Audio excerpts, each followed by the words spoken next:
Nah, pertanyaan dari saya Pak Faiz, dalam hal menjadi seseorang dengan perilaku moral yang baik, Tidak kok orang itu tiba-tiba jadi baik.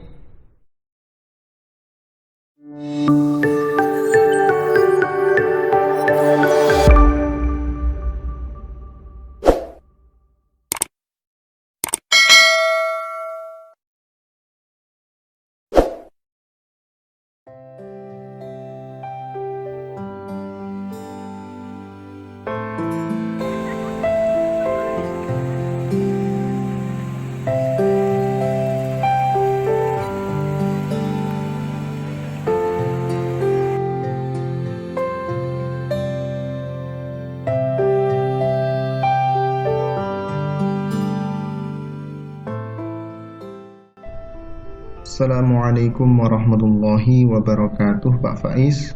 Waalaikumsalam warahmatullahi wabarakatuh.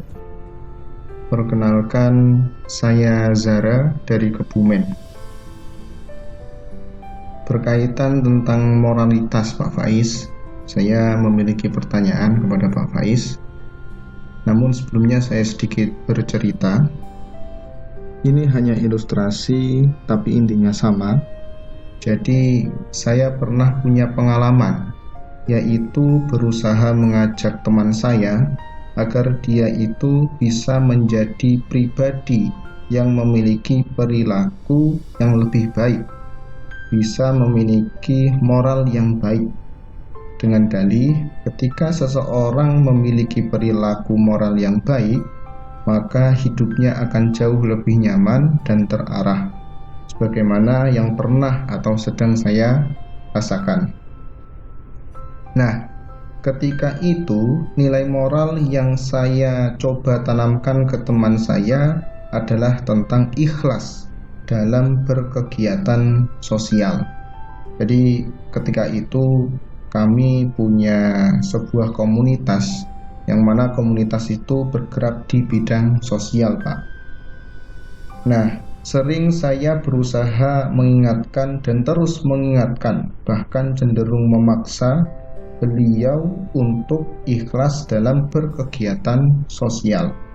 Sebab saat itu saya mengetahui bahwasannya tendensi teman saya dalam berkegiatan sosial adalah karena ada sosok perempuan di dalam komunitas kami yang teman saya sukai. Nah, sehingga teman saya ini niatnya untuk ikut berkegiatan sosial, niatnya dalam mengikuti kegiatan sosial itu agar beliau bisa dekat dengan perempuan itu. Nah, mungkin karena beliau risih, akhirnya pada suatu masa ketika saya kembali mengingatkan beliau untuk ikhlas dalam berkegiatan sosial, beliau malah marah, dan ketika itu juga beliau menyatakan diri untuk keluar dari komunitas kami. Nah, bermula dari kejadian itu, Pak, saya kemudian berpikir, mungkin setiap orang memang punya level atau tingkatan masing-masing dalam menerima dan melakukan suatu kebaikan. Dan saya tidak membaca itu dari teman saya, sehingga saya terkesan terlalu memaksakan beliau untuk bisa melakukan kebaikan sebagaimana apa yang telah saya lakukan. Mohon maaf sebelumnya, Pak, terlalu panjang prolognya. Nah, pertanyaan dari saya, Pak Faiz, dalam hal menjadi seseorang dengan perilaku moral yang baik sesuai ajaran agama atau ajaran dari nilai dan norma yang berlaku di masyarakat, apakah memang ada tahapan atau level atau tingkatannya? Jika memang ada, mungkin Pak Faiz bisa menjelaskan kepada saya dan jamaah ngaji filsafat pada malam hari ini secara detail tahapan-tahapan itu, agar kami ketika nanti punya misi mengajak orang lain untuk menjadi pribadi yang lebih baik, kami dapat menerapkan metode yang tepat dalam mengajak orang lain. Sekian Pak Faiz, pertanyaan dari saya. Atas penjelasannya saya ucapkan terima kasih. Assalamualaikum warahmatullahi wabarakatuh. Waalaikumsalam warahmatullahi wabarakatuh. Baik, Bismillah. Kita belajar ya gagasan etiknya Lorenz Kolbeck ini. Ini teori beliau ini dikenal istilahnya berhubungan dengan dunia psikologi moral. Jadi belajar tentang etik tapi dikaitkan dengan kondisi psikologis kita, kondisi kejiwaan kita. Nanti asumsi besarnya Lorenz Kolbeck ini, jadi kondisi mental kita yang itu berubah, yang itu berkembang, itu berhubungan juga dengan perilaku moral kita. Jadi moralitas itu bertahap, berjenjang, berkembang. Tidak macet, tidak kok orang itu tiba-tiba jadi baik, tiba-tiba jadi murni sekali. Misalnya, Pak, saya ingin ikhlas, Pak, langsung terus bisa ikhlas, itu enggak, ada tahapannya. Jadi moralitas kita juga bertahap. Meskipun nanti ada kritik juga, tapi kita pahami ini dulu. Jadi perkembangan moralnya manusia itu bisa dibagi dalam 3 level dan 6 tingkatan, 6 stage. Setiap level ada 2 tingkat. Level 1 namanya prekonvensional. Level 2 namanya level konvensional. Level 3 namanya level post-konvensional. Oke ya, kalian pahami saja. Dilihat, dipahami, didengarkan, dipahami. Tidak harus dihafalkan, tidak ada ujiannya. Nanti kalau ingin tahu lagi ya ditengok lagi. Jadi ada level pre, ada level post, ada level konvensional. Level prekonvensional itu fokusnya kenyamanan diri. Jadi kalau orang melakukan kebaikan itu sebenarnya targetnya biar dia sendiri nyaman, enak. Nah itu ada 2 tingkat. Tingkat 1 namanya tingkat hukuman dan kepatuhan.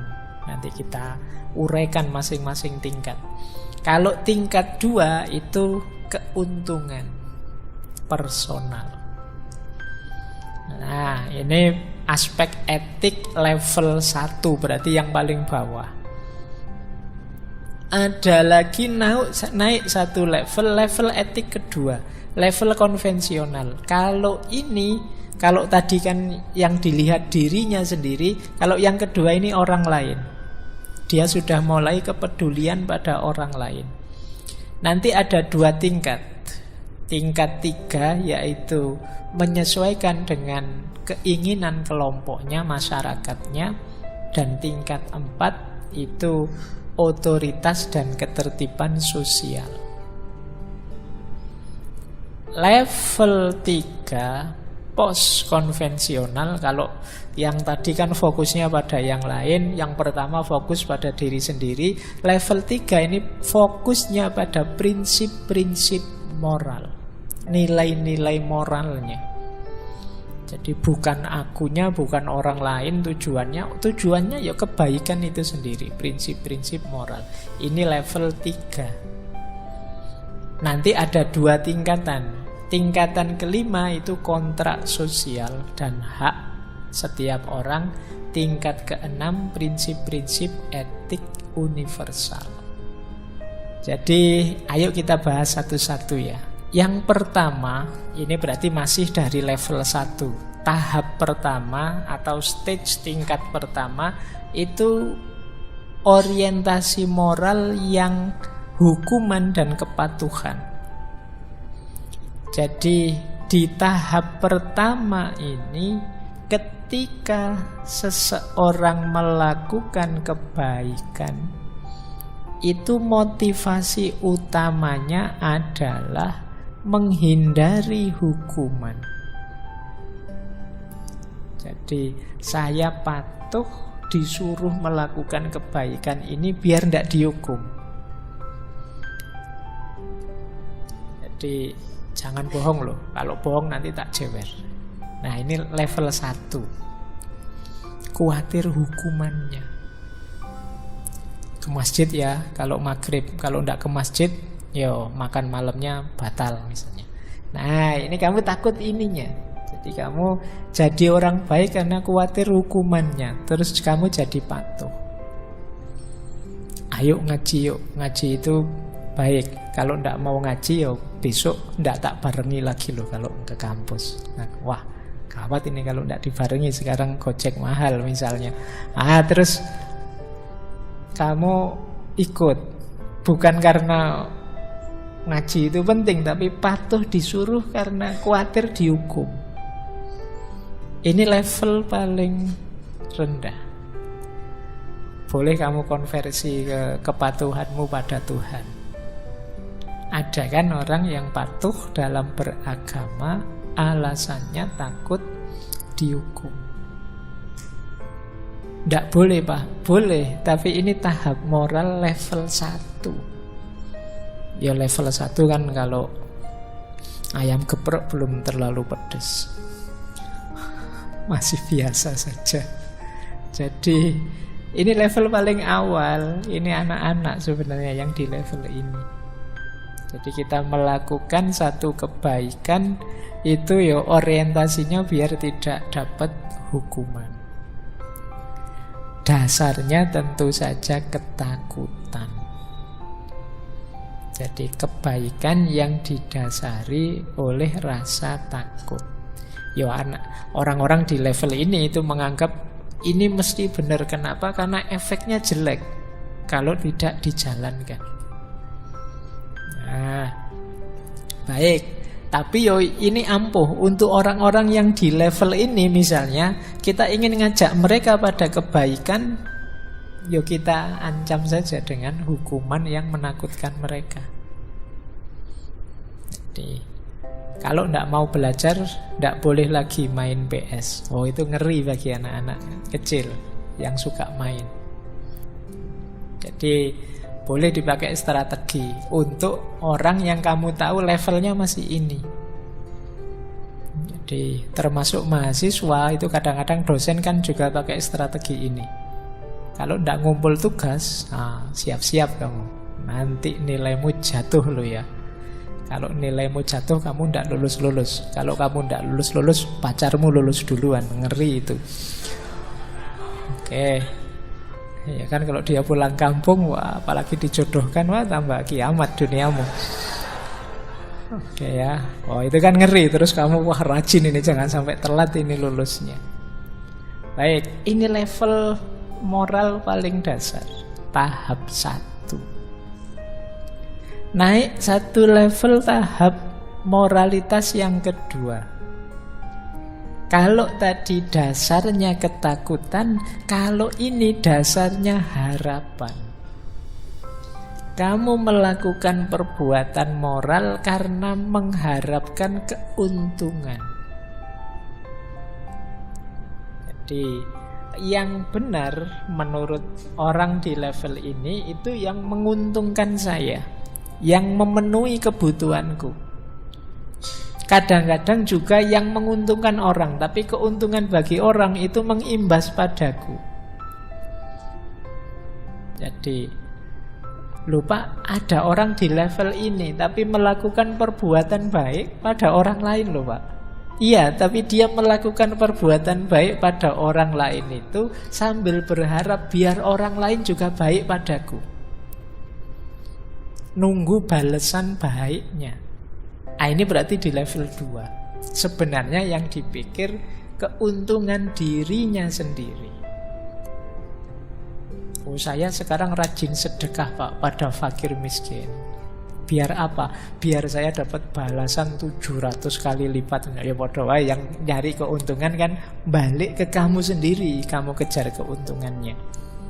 Nah ini moralitas level 2, tahap kedua. Hanya mencari keuntungan pribadi. ujung-ujungnya kamu ingin balasan yang baik untuk dirimu. Nah, ini moralitas level 2. Kalau tadi dasarnya takut dihukum, kalau ini nunggu hadiah. Nah, kalau mungkin pakai bahasa agama yang level 1 itu diancam dengan neraka, yang ini dijanjikan surga. Tidak masalah, ini tetap bermoral, cuma moral yang level 2. Jadi kategorinya tetap perbuatan baik. Ya, yang di luar level itu kan yang tidak baik. Ini baik kok. Jenis perbuatannya mungkin sama. Sama-sama sedekah. Kalau yang pertama sedekah karena takut kalau tidak sedekah nanti dihukum, dimarahi, dikucilkan masyarakat dan lain sebagainya. Nah, kalau yang kedua ini sedekah biar aku dapat balasan lebih banyak. Jadi begitu kamu habis sedekah terus kamu nunggu, ini sudah 1 bulan loh, kemarin aku sedekah 100.000 tapi kok enggak dapat 7 juta ya kalau dianukan, kamu nunggu begitu. Nah, ini mengejar keuntungan pribadi. Ini level 2. Jadi kalau kamu melakukan kebaikan, menunggu balasannya yang lebih baik yang kamu inginkan, kamu di level 2. Ke rumahnya dosen bawa buah 5 kilo, baik sekali kamu sama dosen. Enggak Pak, biar nilai saya bisa naik misalnya. Nah, itu keuntungan yang kamu cari. Oke ya, tapi kan jenis perbuatannya sama, hanya motifnya yang berbeda. Itu yang membedakan tahap moralitas di mana kita ada. Baik, ini yang kedua, yaitu ada contoh ketika kita menjadi sukarelawan biar dapat nama baik di tengah masyarakat. Nah, ini sukarelawannya bagus, tapi kan targetmu bukan kok membantu orang, tapi nama baik, statusmu lebih tinggi. Oke, baik. Jadi ini perbuatan baik yang motifnya hanya keuntungan pribadi. Oke, yang ketiga, kalau ini berbeda lagi orientasi kebaikannya. Di level ketiga ini seseorang masuk ke ruang hidup sosialnya. Kalau tadi kan 2 level pertama itu masih sangat individual, yang jadi fokus dirinya sendiri. Yang pertama tadi dirinya sendiri biar tidak sengsara, tidak susah. Yang kedua dirinya sendiri biar senang. Nah, yang ketiga ini level 3. Orang melakukan perbuatan baik karena ingin diakui, diterima, dianggap baik oleh masyarakatnya. Nah, ini mungkin ya bahasa singkatnya ingin membangun citra. Kalau di banyak referensi ini level moralitas good boy, anak baik. Jadi kamu ingin dapat status anak baik. Tiap hari kamu puasa Senin Kemis, kamu ke masjid terus. Nah, terus kenapa kamu melakukan itu? Ya biar dianggap anak soleh. Nah, ini level 3, menyesuaikan dengan keinginan kelompok. Karena kelompokmu mengidealkan sosok manusia semacam itu, maka kalian menyesuaikan dengan itu. Kalau warga sini yo setiap kali pertemuan harus datanglah demi keguyuban. Nah, kamu terus ikut ke sana melakukan itu. Jadi kesadaranmu untuk bareng-bareng bersama masyarakat dalam rangka menyesuaikan dengan keinginan mereka, meskipun itu sebenarnya mungkin bukan keinginanmu sendiri. Jadi cirinya orang di level ini, dia melakukan kebaikan dalam rangka memenuhi harapan masyarakatnya, bagian dari loyalitasnya terhadap kelompoknya atau masyarakatnya. Dia ingin diterima, dia ingin dipercaya oleh kelompok masyarakat tersebut. Nah, kadang-kadang kan kalian begitu kan sama teman misalnya. aku boleh ndak kalau kamu ndak ada, bajumu tak pakai saja. Sebenarnya kan kamu ndak mau jawab tidak, gimana nanti kalau saya jawab tidak, nanti aku ndak dianggap teman yang baik. Nah akhirnya ya sudah, silahkan kamu pakai saja, ada apa dia, aku pakai saja, ndak apa-apa. Nah, ini kenapa kamu menyesuaikan dengan keinginannya orang lain dengan keinginan masyarakatmu. Ini dianggap lebih tinggi. Kenapa? Kamu tidak mikir dirimu sendiri. Meskipun motifnya sebenarnya demi dirimu juga yang dapat status di tengah masyarakatmu. Nah, sekarang banyak di situ saya contohkan, misalnya ada temanmu curang. Sudahlah, kamu tahu saya curang kan, tapi tidak usah diributkan lah, tidak usah rame-rame, biarkan saja. Kita tetap teman toh. Ya, kita tetap teman. Ya sudah, diamlah. Nah, ini level 3 moralitasmu. Cuma yang kebaikan ya, kamu sayang pada temanmu atau membantu temanmu dalam rangka biar dia menerimamu, menganggapmu orang baik. Jadi menyesuaikan dengan keinginan kelompok. Yang lain begitu, ya sudah saya begitu, biar saya diterima. Nah, misalnya kamu Pawis masuk ke masjid ini, kok yang lain sarungan semua ya. Wah, kalau saya pakai celana jangan-jangan nggak dianggap. Sudahlah, aku tak pakai celana biar diterima jadi santri di masjid ini misalnya. Nah ini namanya tahap moralitas level 3. Kebaikan yang kamu lakukan hanya dalam rangka menyesuaikan dengan keinginan kelompokmu. Ya alhamdulillah kalau circlemu circle yang baik. Jadi penyesuaianmu lahirnya perilaku-perilaku baik, kebaikan-kebaikan. Jadi kalau circlemu circle tidak karu-karuan, ya perilakumu perilaku yang tidak karu-karuan. Jadi misalnya kamu punya geng khusus untuk geng kita, cirinya adalah bolos kuliah misalnya. Kalau yang tidak bolos kuliah jangan masuk circle kita misalnya. Kamu biar tetap di circle itu, terus kamu tega-tegakan bolos kuliah. Kalau kayak gitu bunuh diri kamu. Nah, ya bikin circle ya. Seandainya kamu levelmu ada di sini, carilah circle atau bikinlah circle yang positif. Sehingga keinginanmu diterima itu ya melalui perbuatan-perbuatan positif. Pokoknya kalau kelompok kita, circle kita ini tidak boleh lulus kuliah lebih dari semester 8 misalnya. Kalau lebih semester 8 kita keluarkan misalnya. Itu kan bagus. Kalau kelompok kita ini minimal seminggu harus sodako 1 juta ya misalnya. Loh kan kamu otomatis sodako. Oh iya.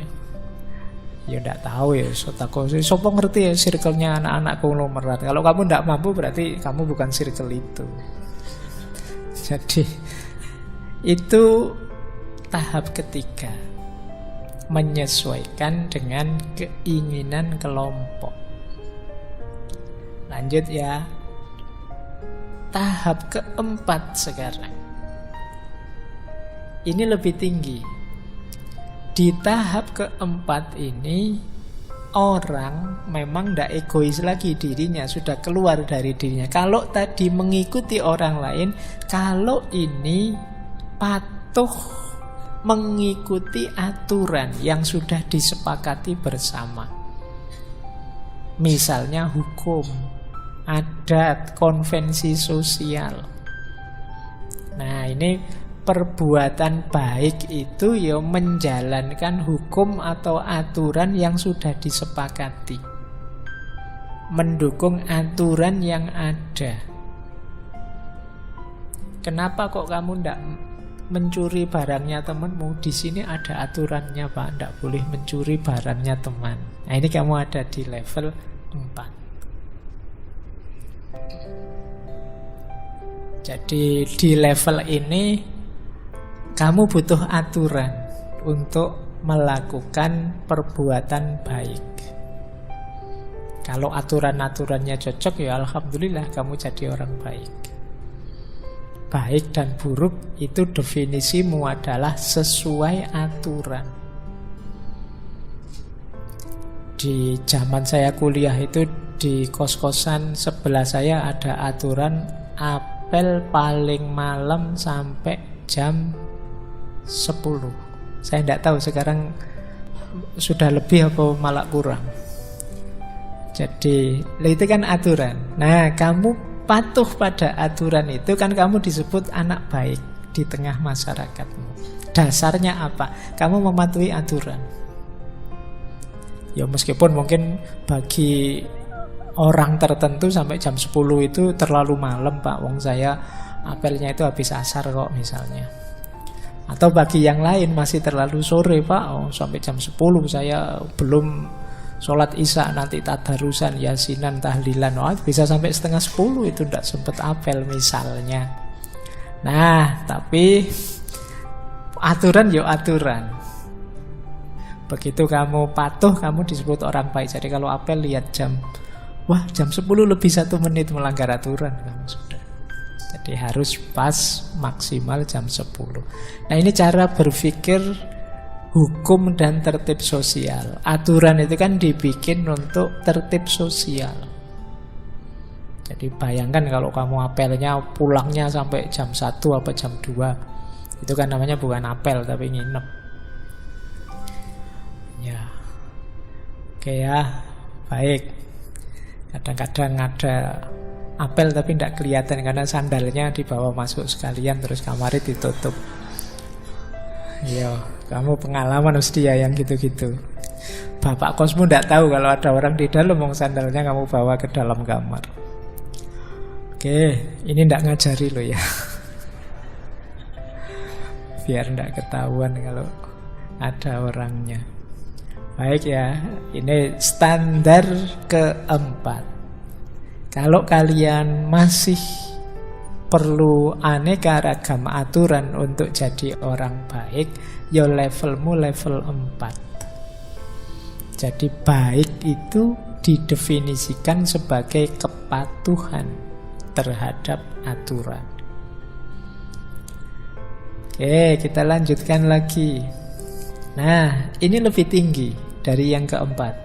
Ini mulai level 3 sekarang. Fokus pada nilai-nilai moral dan prinsip-prinsip moral. Jadi yang pertama itu kalian fokus pada dirimu sendiri. Yang kedua, yang 3, 4 itu fokus pada orang lain di luar dirimu. Yang ketiga ini fokus pada kebaikan itu sendiri, nilai kebaikan itu sendiri. Nah ini nanti tahap 5 dan tahap 6. Yang kelima adalah kontrak sosial dan haknya individu. Orang menyebut yang kelima ini kadang dengan istilah utilitarianisme rasional. Fokusnya apa? Kebaikan itu harus didasarkan pada tercapainya kebahagiaan sebagian besar orang dan tidak melanggar hak-hak individu. Jadi individu itu dipandang punya nilai sendiri, boleh punya pendapat sendiri yang harus kita hargai. Bahkan bila perlu, hukum, aturan, adat yang tidak menghargai individu, ya harus diprotes. Aturan kok malah menyusahkan, ya harus diperjuangkan untuk diganti. Ini di level 5. Jadi yang diperjuangkan apa? Nilai-nilai dasar kemanusiaan. Ada sih Pak sekarang aturan, tapi kok rasanya tidak adil, ya protes. Jadi ini di level 5 ini fokusnya pada hak-hak individu, kemanusiaan, juga kontrak sosial. Kontrak sosial itu kesepakatan bersama. Jadi ya kalau ada kesepakatan bersama ya semoga tidak nabrak hak-hak individu. Atau kesepakatan bersama dalam keburukan. Harusnya kan sepakat itu dalam kebaikan. Mungkin saja orang sepakat dalam keburukan. Nah ini harus diprotes. Karena kebaikan itu merupakan haknya individu masing-masing orang. Jadi kalian jangan bikin kontrak sosial, yuk kita sepakati bareng-bareng ya. kita bolos saja misalnya, tidak boleh. Meskipun kesepakatan itu kan nanti hasilnya nilai kebenaran. Sesuatu yang disepakati itu kan jadi kebenaran yang berlaku bagi yang menyepakati. Tapi di level 5 ini ada fokus pada hak. Tidak boleh ada yang dilanggar haknya, tidak boleh ada yang dizolimi. Kalau ada aturan kok nabrak melanggar hak, kezoliman dan lain sebagainya, ya dia harus diprotes. Kita berjuang di situ, contohnya kita berjuang memprotes aturan yang membolehkan korupsi misalnya. Siapa tahu nanti pada saatnya ada aturan korupsi itu boleh, asalkan di bawah 1 miliar lah, berapa sih? Nah, misalnya kalau ada aturan kayak gitu, ya jangan kamu ada di level 4 tadi. Kalau yang di level 4 tadi ya memang aturannya begitu, mau gimana? Kalau memang undang-undangnya begitu, mau apa? Kan begitu di level 4. Nah, level moralitas yang kelima ya tidak berhenti di aturan. Kalau aturannya nabrak nilai-nilai moral, nilai-nilai kebaikan, ya diprotes. Nah, berarti kalian ada di level 5. Jadi tidak hanya ikut arus saja, tapi punya suara sendiri yang dasarnya adalah hak individu, hak-hak kemanusiaan. Oke, lumayan level 5. Ada lagi puncaknya level 6. Level 6 ini yo, kalau kata Kohlberg, jarang orang nyampe level ini. Orang di level 6 itu keputusan moralnya murni didasarkan prinsip-prinsip keadilan kemanusiaan universal. Dan itu tidak ada syarat. Kenapa kamu melakukan kebaikan? Ya karena itu baik. Jadi tidak ada hipotetis, tapi kategoris. Kalau pakai istilahnya Immanuel Kant. Ini yang orang menyebutnya mungkin ketulusan, keikhlasan. Jadi melakukan kebaikan tidak ada pamrihnya apapun selain bahwa kebaikan itu memang baik, harus aku lakukan. Di sini kebaikan bukan cara. Kalau cara kan dalam rangka memperoleh sesuatu, tetapi dia adalah buah atau hasil. Kalau hasil kan selesai sudah. Saya melakukan kebaikan ya karena itu baik. Efeknya apa? Tidak tahu. Kalau tadi dari awal sampai akhir kan selalu ada motif, selalu ada latar belakang, selalu ada target selanjutnya. Nah, kalau di yang ke-6 ini tidak. Sekarang kebaikan itu kita jalankan karena yang baik itu baik. Nih, 6 sudah ya. Nanti teman-teman coba cek kalian itu ada di level mana. Cuma ngeceknya nanti ada caranya sendiri kalau menurut Kohlberg. Baik, saya kira itu ya teman-teman malam hari ini. Paling tidak kita sekarang tahu bahwa moralitas itu ada tahapan-tahapannya. Saatnya kita introspeksi diri, saatnya kita memperbaiki level moralitas kita demi kehidupan yang lebih baik, yang sebenarnya diidealkan oleh semua orang. Oke, saya akhiri sekian untuk malam hari ini. Kita lanjutkan lagi minggu depan.